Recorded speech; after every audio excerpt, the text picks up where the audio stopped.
Hello everyone. Today we're gonna be playing I don't really know how it's pronounced. I have never played this game before, but I've heard great criticisms about it.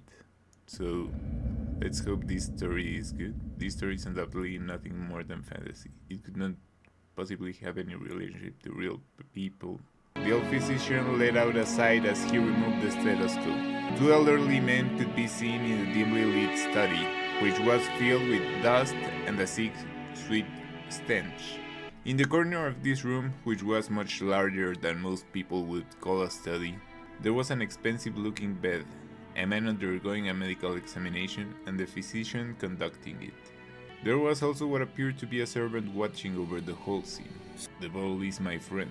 It is no less of a friend than you, and it has stood by my side even longer than you have. The man who had his bare chest for the stethoscope spoke unapologetically as he straightened out his clothes. Your body only appears to be well thanks to the effects of the medicine. However, if you continue to drink such strong spirits, the treatment will become meaningless. I see. So a good old friend of the bottle. I think I'm gonna be writing down some of these names, just so that I can remember properly. Do little small notes. Who knows what might happen the day after tomorrow. So okay, Nanjo Perumasa is a physician. Trust my judgment. I thank you though only for the sentiment, my friend. Ushiromiya Kinso.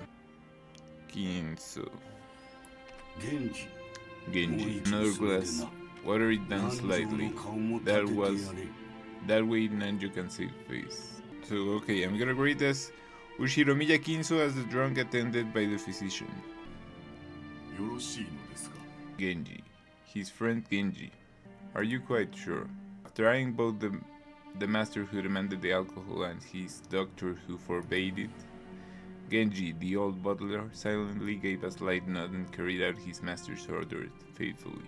So Genji is the old butler, assistant to Nanjo. Nanjo, the man's personal doctor, let out a deep sigh once again as he watched the butler busy himself alongside the liquor cabinet. There was a smell filling up the room. This sweet poisonous aroma felt as though it melted the heart, if not the soul itself. It was the smell of that venomous green drink that the man couldn't bring himself to part from. Nanjo, you are my close friend of many years. I am deeply grateful for all that you have done to keep me alive this long. I have done nothing. After all, you never listened to my advice as your physician, and you never listened when I warned you about a mistaken chess move you're about to make. It seems we are even. So they are chess players as well. I hope there has some interactions in my lord. Thank you. Thank you. I wouldn't die if I ran out of your medicine, but I would run if I ran out of this. With one eye on Nanjo, who had his face set in a resigned expression. Nanjo. We don't really know who Nanjo is, unless it's Genji. Kinso took the was holding out of him. There are probably very few people who would associate the venomous color which filled it with an alcoholic beverage. Nanjo. Be honest with me. How much time do I have left? Well now. How short must I make it to stop drinking? Nanjo once again let out a sigh of resignation. As he watched Kinso down the glass regardless, he spoke. You don't have much time, said the doctor. What precisely do you mean by that? Let us illustrate it with the chess game here. You are closing out the game quite well, but I do not ultimately see you cornering my king. Oh, we got a chess position. Nanjo case was side table with a stately chess set placed on top of it. We can analyze this position for a second. My screen is covering a rook, but overall, it is a pretty strange position, you know. Kind of black long castle to white never castle. It's a 4v5 pawns. What to do? White doesn't have a lot of moves in my opinion, but what he would have is, for example, black's play could be moving the knight to e5, d5, sorry, but the bishop is covering most of the squares. It's kind of hard to guess. If you had a black bishop instead of a white one, you might want to go check and then try something out there, but it's pretty hard in the current position. Judging by the position of the pieces, the match was well into the endgame. The black rook and the bishop were cutting deeply into the enemy lines. I agree, black seems better. However, it doesn't seem like there's a finishing attack, at least I can't see it. The white king had already been castled and cornered, so that even an amateur could see that the match would reach its conclusion before too long. I don't know about that. As I mentioned, black is better, but only a pawn up.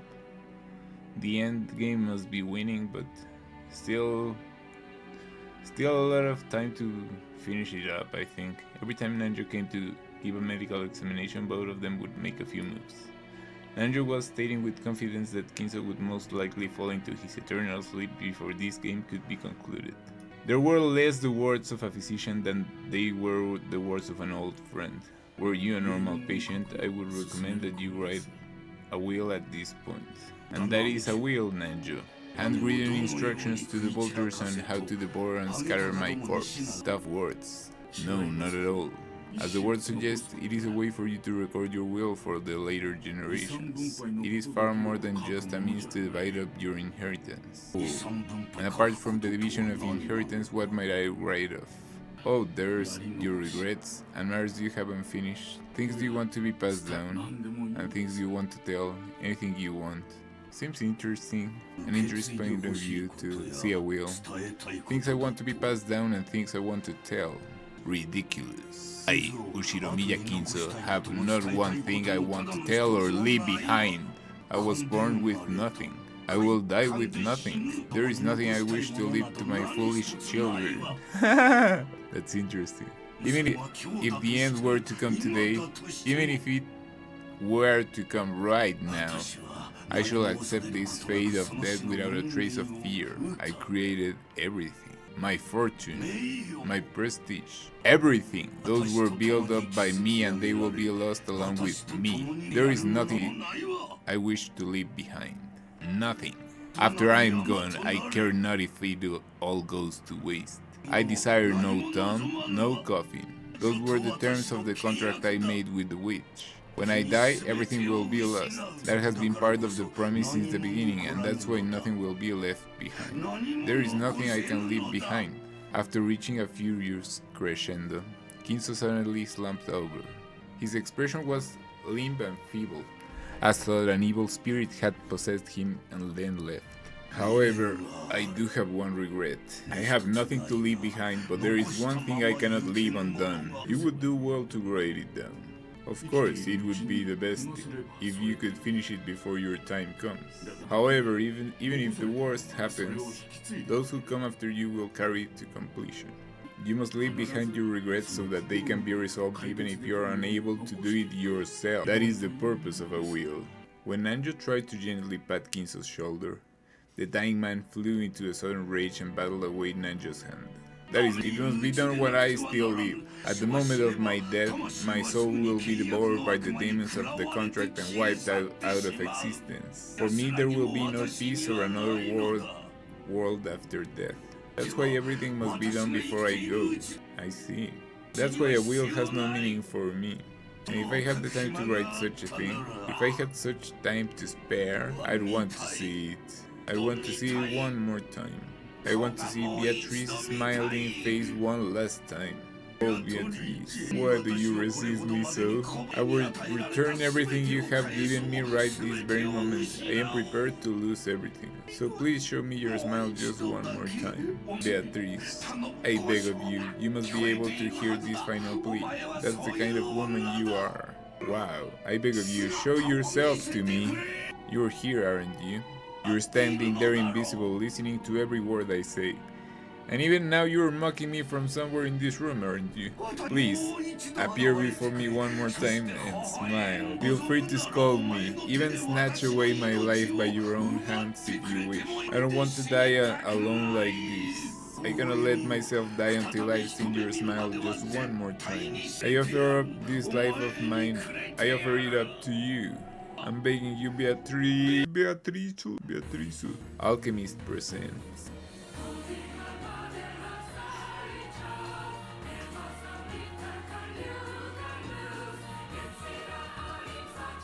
It's a pretty nice intro.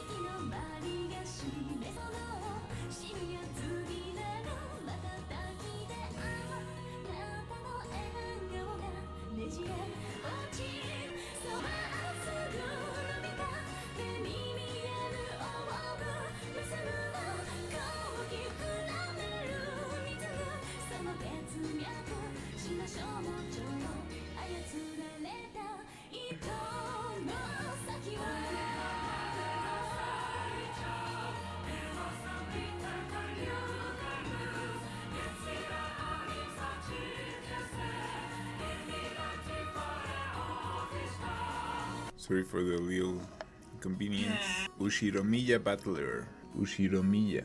Umineko no Naku Koroni. Round of the Witch and Reasoning. That's a very interesting name. These things sure move with the times. I can't believe we'll be able to make the trip in just 20 minutes. I couldn't help but scratch my head and marvel at how far things have come in recent years. We used to go by boat. Back then we were all forced to endure nearly a half a day of swaying back and forth over the sea before reaching Nijima. Things have gotten so much more convenient these days. Still, I've never been on a plane this small. I've flown in a huge combo jet before, but this will be my first experience in such a tiny one.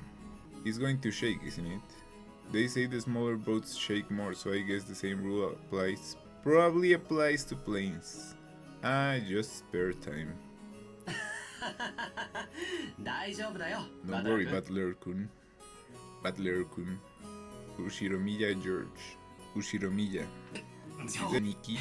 Don't scare me, you just shaved 3 years of my life. Anyway, that shaking got to do with anything. Don't think I'm actually scared of the plane shaking or maybe falling out of the sky or something, right? Am I right? Of course not, my mistake. I'm sure that you've changed a lot since we last saw you. So this guy's called Ushiromiya George. So he's related to the old guy that was talking with us. After all, it's been 6 years since then. You're not Ushiromiya Butler. Sheesh, and here you are, old enough to smoke and drink. I've got no interest in smoking, but I've always wanted to try some booze, hehe. Well, if you got your dad's genes, I'll bet you can hold your own when it comes to drinking, right? Well, I usually drink for business rather than pleasure. Ushiromiya. So, they're both Ushiromiya. It's pretty hard to do business in Japan without it. That's exactly right. So I was thinking I'd take my first shot at it tonight at dinner. That's not good, Butler. We're still a minor. Drinking alcohol is known to stunt the growth of minors and... never mind. Come on, I'm tall enough already. You're supposed to get alcoholic if you start early on. It's easier to get vices, so I'd recommend not trying it if you're under 18 or 21. I'd say 18 is a good threshold, but it depends on the local laws. In fact, it'd be easier to find clothes if I shrunk a little. I puffed my chest out proudly. Until I hit my growth spurt, my height was below average in my class. But then I grew and before I knew it, I was over 180 centimeters. Hey, kinda like me. I am close to 180. I guess I have all that muscle training and those shady mail order performance enhancing drugs to thank for that. Before then, I'd never dreamed that I'd shoot 10 centimeters above George Aniki, who'd reach his peak high early on. Damn, and I'll bet my relatives all say, look how big you've grown, Butler Chen, or something. That kind of thing is really embarrassing, so I hope they cut me a break. Anyway, my name Butler. Well, it's pretty damn weird, don't you think? I was thinking the same thing. I got to wonder what my parents were thinking when they gave me that name. I've never met anyone who could read it right the first time. I usually get called Sentokun. Too bad, swing and a miss. My name is written Sentokun. Butler. Can you read it? Of course not. The first part is my family name, Ushiromiya. I see the ko Ushiromiya. That's a fairly plausible Japanese pronunciation so far. The problem is my own name. It's made up for the characters for fight and person and it's pronounced Butler. Butler. Put it all together and you've got Ushiromiya Butler. Pretty crazy, right?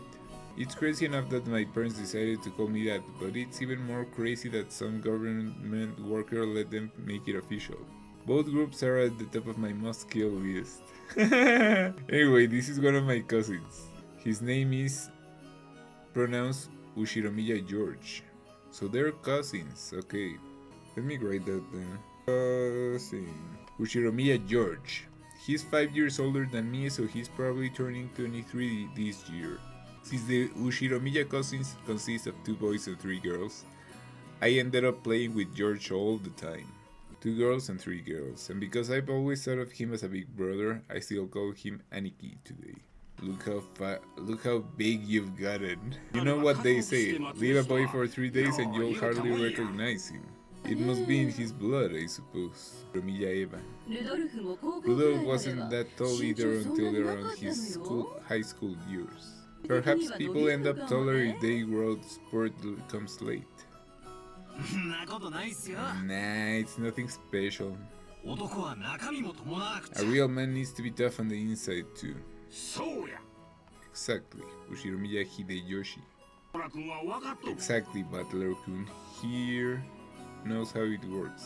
Real men win or lose based on what they've got on the inside. Can't even forget to keep up your training and discipline. You do that, wait very alert for the perfect moment, and strike. Now even I never imagined that I'd become the company president I am today, master of my own domain. Yep, to think I've come this far after starting out penniless and ruined. This slightly chubby man is George Aniki's dad, Uncle Hideyoshi. Oh, so he's his dad, Hideyoshi. He's the husband of Dad's older sister. So he's not like a direct relative, so instead of someone who got married to his aunt, Dad's older sister. In other words, we're not blood related, exactly. He's nice to children, sociable all the time, even quick to give out some spending money to us kids. Simply put, he's an awesome uncle. He speaks in an odd and very noticeable Kansai style dialect seemingly of his own creation, but he's actually a natural-born Kanto man. Apparently leaving an impression is everything in the business world. Speaking in a different style than other people is an act that makes him stick out more. However, I heard that he gets embarrassed when talking within earshot of a real Kansai person, so he switches back to standard Japanese. I don't really get it, but he's definitely an interesting person. I agree. If only you weren't so quick to brag about your life story. That's enough for now, I think. I'm sure Butler-kun's getting tired of it, aren't you? Nope, not at all. Nothing wrong with that. I think it's pretty cool for a man to have some stories he can brag about. I don't think anything like that at all. Oh, really? I'd imagine a man with your looks would leave girls crying left and right, so I have trouble believing that you have nothing at all to brag about. No, you're joking, right? Of course, nothing weird like that's ever happening to me. In fact, if you know anyone, I'm all ears. Oh, I'm sure you do have some stories. You must tell your aunt all about it later. After all, George never comes to me with anything of the sort. This is my aunt and George Aniki's mother, Auntie Eva. She's my dad's older sister. She and my uncle Hideyoshi are a pair of jokers, and they've always teased me back as far as I can remember. This sometimes made them a bit hard to get along with when I was small. That said, I'm currently in the process of discovering that they still are hard to get along with. That's uncles. Even so, George and Nikki's family is interesting and fun, and they seem to get along just fine.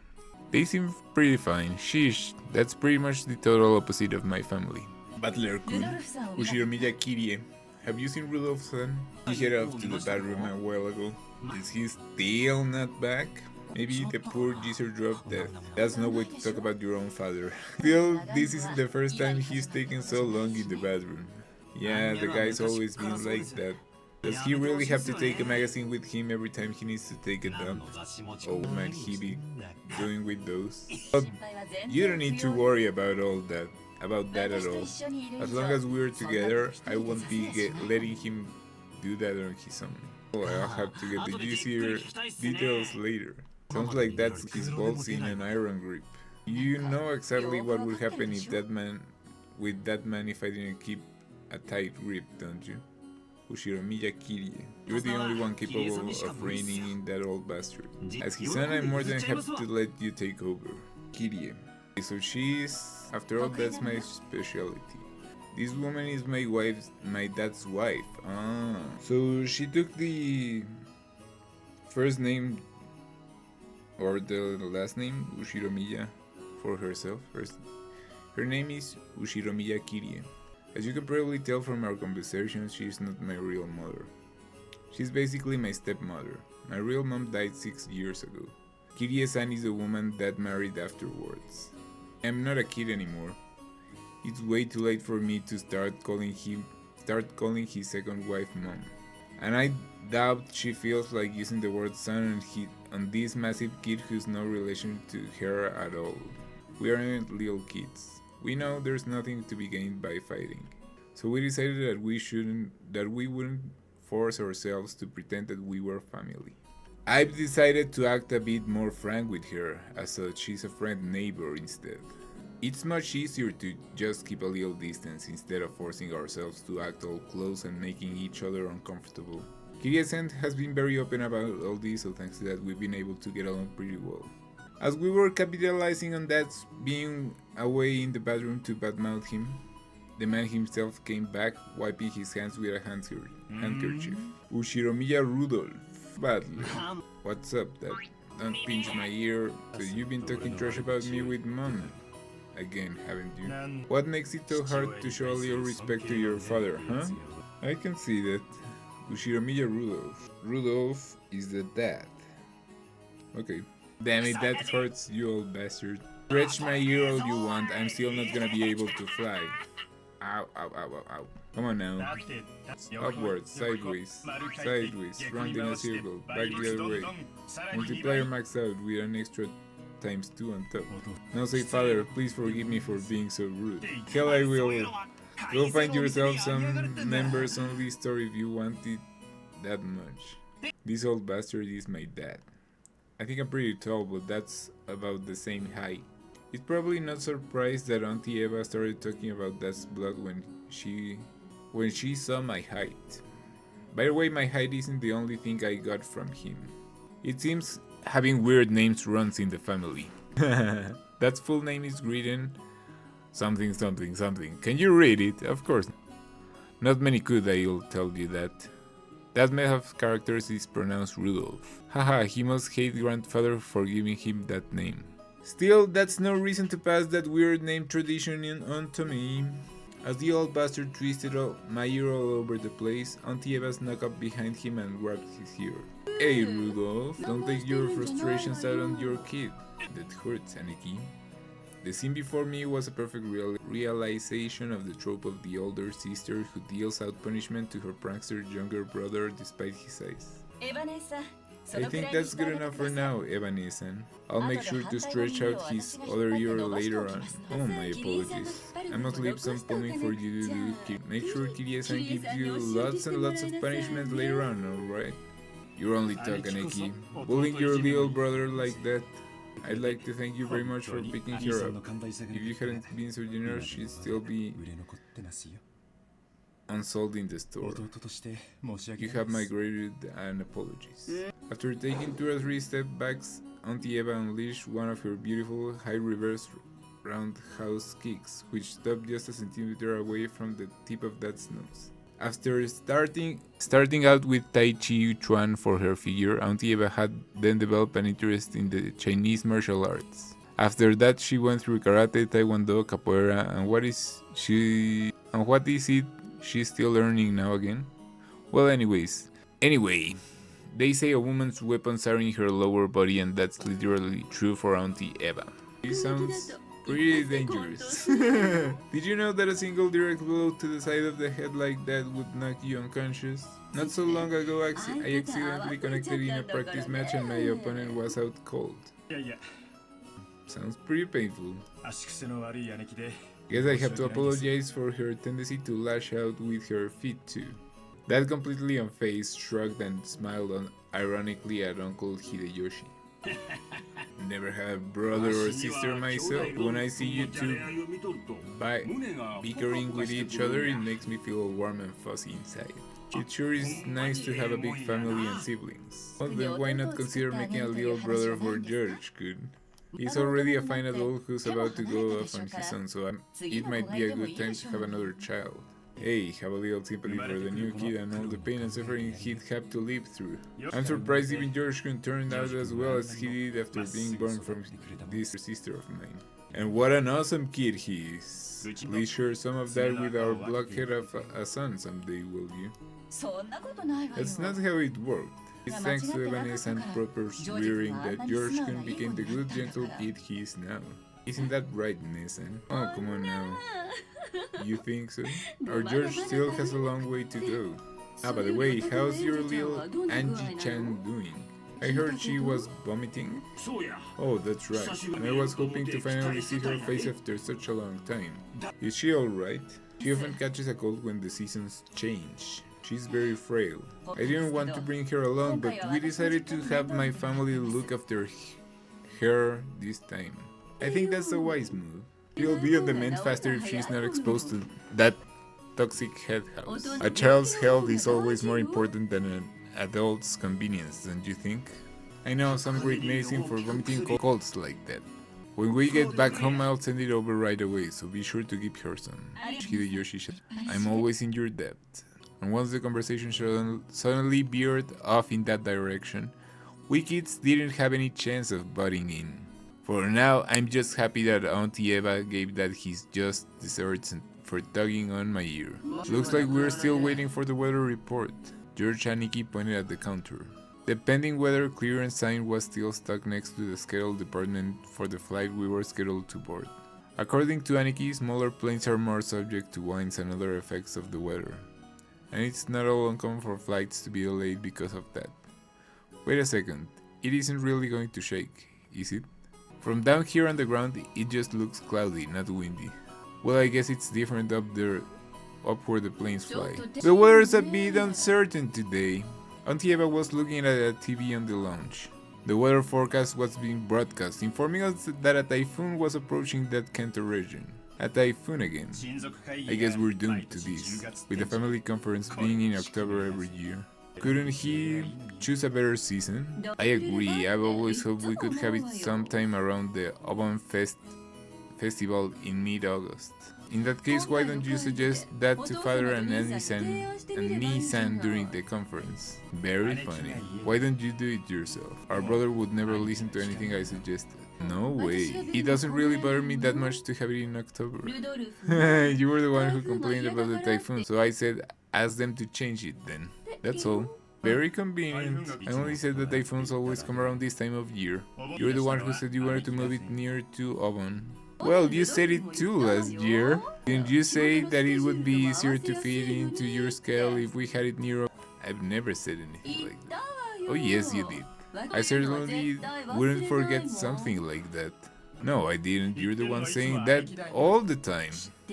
Are you aware? Stopping again, just a hair's breadth away is a very high level technique. Women your age should be more proper than that. She seems pretty Abre. That and Auntie-Eva arguments look no different from a couple of brats bickering.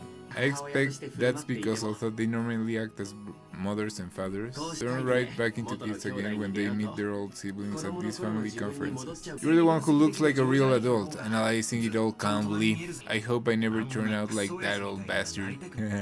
I'd much rather end up as an intellectual adult like you, Aniki. Like me. Oh, I still have a long way to go. I still have very little experience out there in the real world, and I need to work on becoming more bold and sociable. I think you've far surpassed me on all those counts, Battler-kun. I'm sure you'll outstrip me fast enough when you become an adult. George Aniki scratched his head and laughed, as though trying to hide his embarrassment. I might need to do a cut in here and do a next session, next part for this one. Also, just to keep the recordings in place. So I'll stop it in here and probably see you on the next episode. Okay, bye bye.